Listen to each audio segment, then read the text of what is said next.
Your New York Giants open their 2025 season on Sunday in Landover, Maryland, against the Washington Commanders. So it's time for us to preview Week 1 action, and here to help me do that is David Harrison of Locked On Commanders. David, thank you so much for a few minutes. Yeah, absolutely. I appreciate the invite. So we have finally gotten to real football again. Yeah, I can't wait. It seems like football, the games stop, but football season never stops. No, it really doesn't. I mean, you just said it. The business of football is never over, and even during that, the quote unquote dead period in June, if you got the right team and you got enough going on, there's still plenty to talk about and plenty to wonder about. And like you said, I mean, from the day the Commanders got eliminated from the playoffs last year, I don't feel like I've taken a day off until now, and here we are in Week 1. I hear you. I get people ask me every so often, you write about football. What do you do when the games stop? You have no idea, do you? You really have no idea what this is all about. It's just as busy. It's just that what you're writing about changes a little bit. Yeah, 100%. That's you still talk about football. Like there's really no off time, which is what, but if you love it, which I think most of us who do this do, that's why you do it. Mm-hmm. That's not a problem. So All right, so let's talk about your Washington Commanders, if you can, um, just sort of summarize the offseason for Washington, summarize expectations as we arrive at a new season. yeah, really just a strong foot forward as far as trying to take that next step to not just competing in the playoffs, but being a legitimate Super Bowl contender. And you'd like to say that a team that made it to the NFC Championship game just last year is a legitimate championship contender. But then you also look at the way they got dispatched, by the Philadelphia Eagles, and you look at those two games in the regular season against the Eagles, and even though they won one of those games, it's a Devontae Smith dropped fourth down pass away from them losing all three of their matchups against the Eagles. So it really just kind of shows you that, as much progress as the Commanders made from 2023 to 2024, there's still a good amount of road, to go and enough to really kind of plow through to get to where they want to go. So going out and getting Laramie Tunsil and Debo Samuel and getting guys like Von Miller even late in the offseason, just kind of signs that this team, one, they believe in the talent that they have. They believe they are on the cusp of making a push for a Super Bowl, which is why you go out and make those trades for those types of veterans. But at the same time, it can be angled different in different ways. For me, when I look at what they did, I look at it as not so much all in, but certainly a bold step in the right direction, but also one that allows them to pivot should they find out that, hey, maybe we were just a little bit premature arriving to the party last year. I do want to talk about Jaden Daniels, but you talk about, we'll get to him in a minute. You talk about where the Commanders are, and of course, a lot of the success last year was built around the fact that they found their head coach and they found the franchise, rookie quarterback that's going to be a star, that is a star that they can build around. But what I want to ask you about is this Commanders team really sort of built on quicksand? Because they are the oldest roster in the NFL. They were the oldest roster in the NFL a year ago, which I understood because they were in transition, and you bring in the veterans to help you as you try to build the underbelly and bring in the young players.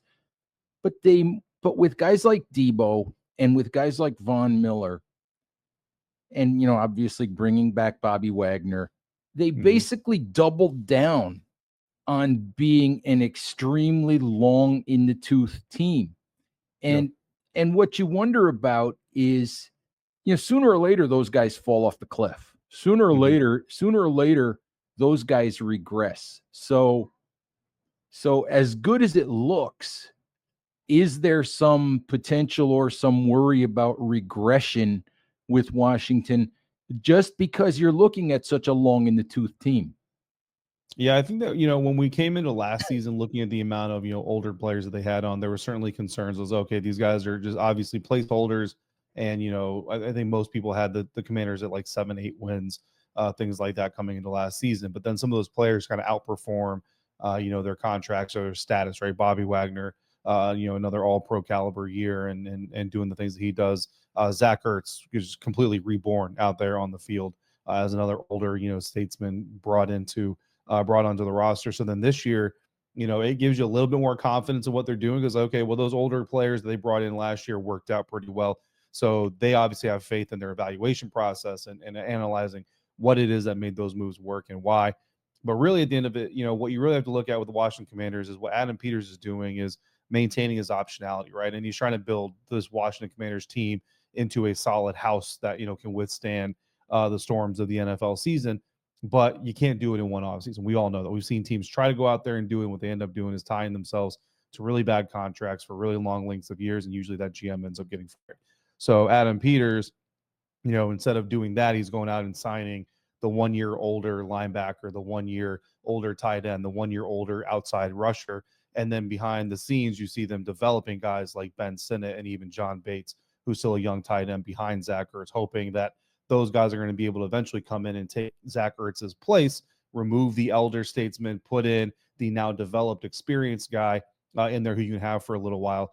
Von Miller, same thing. You got young edge rushers like Javante Jean-Baptiste that they're hoping to see develop. Even a guy like Jacob Martin, who's on a draft pick, but he's a younger, certainly outside linebacker prospect who could potentially develop into not Von Miller, but at least a serviceable person. You might see them spend some premium draft capital next year on that position. At linebacker, last year they brought in Jordan McGee, who really flashed a lot in training camp. Unfortunately, suffered injuries that really took a lot of time away from him.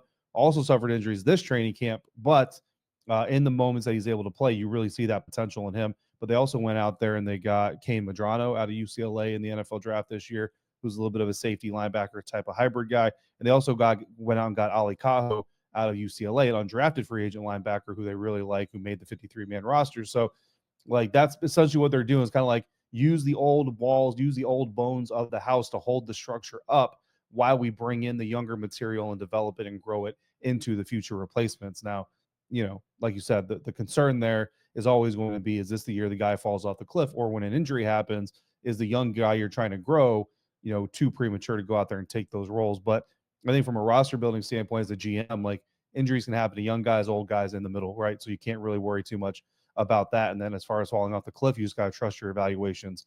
And so far, from seeing guys like Von Miller in practice, Bobby Wagner again, Zach Ertz again, so far it looks like the evaluations are accurate.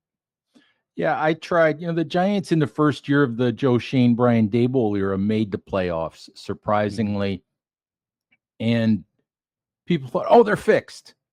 But I tried to tell people they're not fixed because they had it. They had a year where they exceeded expectations, but that soft underbelly is still there. You don't fix 10 years of issues. You don't fix 10 years of bad decisions in one off season. It helps when you get the star quarterback. It certainly helps when you get the star quarterback and he hits the ground running the way that Jaden Daniels did. But you don't fix, 10 years of bad personnel decisions in one off season or even two off seasons. Mm-hmm.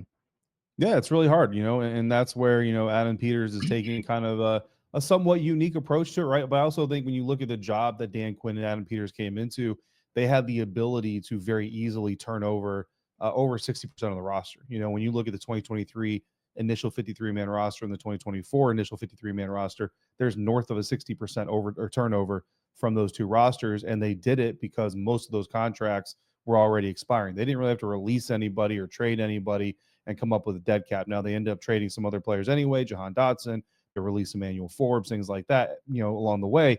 But the ability to come in and have a roster that's already turning over, nearly 2/3 of the active roster gives you a really big canvas to kind of use, whereas a lot of guys are taking over jobs where, 60-70% of the roster may already be locked in, and they're locked in a way that you don't really have the opportunity to completely remodel your roster until year 2 or 3 down the line. Even this year, even with the success the Washington Commanders had, over 40% of the active roster this year is turned over from last year. So they're continuing to kind of turn this thing over. And I think, when you look at the national opinion on the Commanders, there's a lot of, respectful skepticism is the way I've kind of coined it. I've seen them ranked like ninth on power rankings.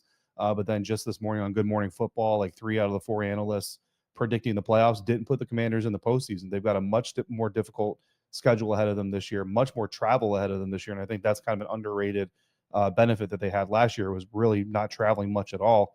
And, even the teams in-house, we'll see what the Dallas Cowboys look like now.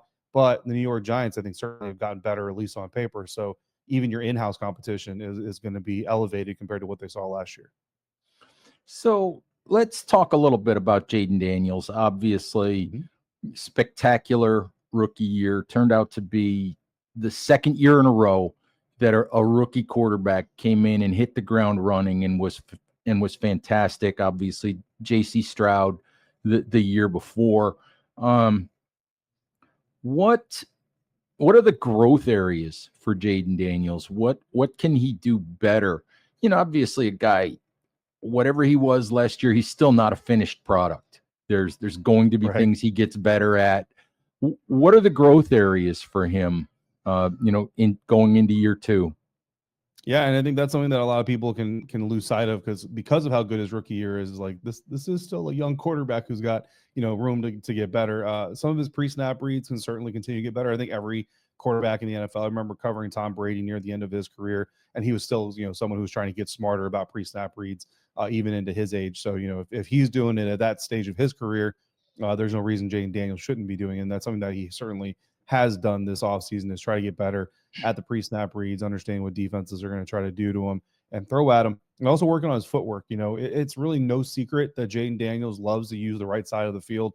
That middle side to the right side of the field is really where he likes to operate. The left side fade or go route to Terry McLaurin is obviously a really good route too. But outside of that, there's not a lot of left side usage, and defenses caught on pretty quickly in 2024 that if you want to bother Jaden Daniels, make him rush out to his left side or roll to his left. Now, that doesn't mean that he can't hurt you on his left side either, you know what I mean? But it's the side that he's least comfortable on, and obviously that's where you want to push him if you can. So he spent a lot of time working on his footwork, because having that stable base under him will make him more comfortable no matter where the defense flushes him. But then you also see the Washington Commanders go out there and go get Laramie Tunsil. So if they can secure that left side, and you can't really do a lot of damage from that side, that just gives him more confidence moving to his right and doing all those things. So those two things specifically, but also elevating as a leader. Dan Quinn, the head coach of the Washington Commanders, says that this year he's really seen Jaden start to become a quarterback that doesn't just play really well himself, but he elevates those around him. And that's kind of the mark of the truly great quarterbacks in the NFL, are the ones that can take, players that wouldn't succeed anywhere else, but succeed with him. And that's where this team feels that Jaden Daniels is growing already this year. One of the things with the Commanders that I noticed during the preseason is not that there were a lot of distractions. There was the Terry McLaurin distraction with the contract, and McLaurin obviously, quote unquote, holding in until he got his contract just recently. Obviously, basically didn't have a training camp. Couple of injuries along the offensive line. I think an injury to Noah Brown, wide receiver, that cost him some time in training camp. Mm-hmm. Is there a concern, or is there a possibility that all of that, cumulatively sort of leaves Washington in a position where maybe their offense isn't where you'd like it to be starting the season? Yeah, absolutely. I think there has to be, especially early, right? Especially the first 3-4 weeks of the season. These players, I mean, your starters are going to play 60 plus, reps in a full NFL regular season game, depending on the game flow and obviously which side of the ball is on the field longer and all that stuff. And most of these guys have played 20, so far in the preseason. So they're going to get a lot of work right off the bat. And that's going to be a little bit of a problem. That's why I think you see tackling usually suffers a little bit, connection on receivers between receivers and quarterbacks. Timing sometimes is a little bit off. Blocking schemes that aren't necessarily as smooth or as in sync as you want them to be. And when you have players missing reps in training camp on top of it, it just kind of, complicates things even further. As far as like the Terry McLaurin situation is concerned, all missed all of training camp. The good news there is, and this is something that Dan Quinn has been banking on all training camp, is those banked reps, as he puts them, is all the reps that they got last year and even early this offseason. His holdout started with the mandatory mini camp. So before that, he was present for all of the voluntary portions of the offseason leading up to that point. So they got some work in this offseason, just not as much as you would like. And so having that experience from an observer, right, from covering the team, we saw Jaden and Zach Ertz get back on the field, and that connection just picked up right where they left off. Even with Noah Brown, before he got injured at the mandatory mini camp, but once he got back to training camp, practice a little bit, we saw his and Jaden's connection pick up right where it left off. Same with Luke McCaffrey. So all of these weapons that Jaden had last year, the ones that he reconnected with this year, there was no rust, so so to speak, to break. So you hope that pattern sticks with Terry McLaurin as well. Unfortunately for us, Terry's first practice participating was the first one that was also shortened to the media. You know how that is. So we got to watch warm-ups and individuals, and after that, we didn't get to see anything else. But Dan Quinn did tell us that during the team drills, during the team portion of that practice, he and Terry and Jaden did connect on a deep play action pass, first pass attempts of the team session to Terry McLaurin, connected on it for a big play. And so that certainly, gives you a little bit of optimism. But Terry himself has kind of acknowledged, like, that first week, like, he's going to be winded, right? There's going to be moments where he's a little bit gassed. So maybe you see a little bit more of, a wide receiver rotation, which certainly plays into the Giants' hands from a strategic standpoint. But, those are things that every NFL team, I feel like, is kind of going through. Like, I don't know how many reps Malik Neighbors got, in the preseason. So that first full game for him is going to be a little bit more of a test than certainly the preseason has been. But we'll see what it really boils down to. But it's going to be something to watch for sure. Absolutely. I'm always curious what the outside perspective is on the Giants, the team that I cover. You mentioned earlier, that on paper, it seemed like the Giants have improved. Just, tell me, what your perspective is on the offseason that the Giants have had and what they might be, entering the season. Yeah, I mean, I think, like I said, on paper, they've certainly gotten better. I mean, the defense has always been, one that you at least respect, especially up in that, front seven. Dexter Lawrence and all those guys are well-known commodities. Offensive line, obviously, is going to be a big question mark for those of us outside of New York, wanting to see what the Giants put together, if they can put together something in front of Russell Wilson, because Russell has kind of, become known as a quarterback that doesn't necessarily respond to pressure all that well. And then, Coach Kafka returning to play calling, like, is how much has he grown from his experiences? Because the last time we saw him out there, calling plays, he didn't look like a coordinator who really knew how to adjust in game to what defenses were doing. So if a defense figured out what his game plan was and was able to stifle it, he didn't necessarily have that counter punch to bring to the field. And I think that's something that every offensive play caller, every defensive play caller needs to be able to do, is adjust in real time. So those kind of, really four things, right? Solid defense, suspect offensive line, a quarterback that hates pressure, which who doesn't, but specifically Russell is kind of prone to turnovers when he faces a lot of pressure, which ties to that O-line, and a coordinator play caller who isn't known for his ability to adapt in the middle of the fight. I think for an outsider, like, those are my biggest four questions to the Giants. And the more of those things that they can answer, right? Some of those are question marks. And then the Giants defense, like how much the Giants defense can carry water for the team as a whole while the offense figures out the rest of that stuff, is those are going to be the big tipping points to me to whether the Giants are a success story this year or whether or not we think, Brian Daboll is going to be on the hot seat by the end of the season. Yeah, I do think that I agree that the Giants are a team that's going to be a defense first team. They're going to be built to keep the score down a little bit. Russell Wilson he's known for the moon ball. He's known for the deep pass. I don't expect the Giants to be an offensive juggernaut. Mm-hmm. They were 31st in the league in offense a year ago. And I think a success story for the Giants would be getting to or close to the middle of the pack offensively, making some big plays, taking advantage of opportunities the defense gives them, and using and having the defense do the heavy lifting. That feels like what it is to me, and I think you're seeing the same thing. So, Sounds like it, for sure. but And it's Russell Wilson, don't forget that moon ball you mentioned. I mean, the Steelers beat the Commanders last year. We have a whole different conversation on how the end of that game went. But bottom line is, at the end of the day, what stands in history books is Russell Wilson moonshot to a wide receiver he had literally just brought into the building that week over a Commanders secondary player to win that game. And I look at Malik Neighbors. I mean, Malik Neighbors and Jaden Daniels, they made their money at LSU off of those moonshots, right? So, like, that's a really good tandem. So if that offensive line can give Russell enough time and they can do enough on the ground game to set that play action up and set up those opportunities, it's going to be interesting. It's going to be fun to watch for sure. I think you guys have a great prospect, at least in Jackson Dart. Like, I know it's a small sample size, but I was really excited by what I saw out of him in the preseason. I've been studying a lot of Giants. This is week 1, so there's like a lot of unknowns. I've watched all the preseason games. I watched the last 4 games of last season that the Giants played. I know a lot of that, was Drew Lock and all that stuff. Then I also went back and watched 2023 tape of Kafka calling the offense against Dan Quinn's defense in Dallas. So, like, just trying to piece together as much as you possibly can. You know what I mean? It's going to be an interesting matchup. But the Giants are definitely a fun team. So it's going to be fun to see what happens this year. Hopefully Dable sticks around. I like Dable.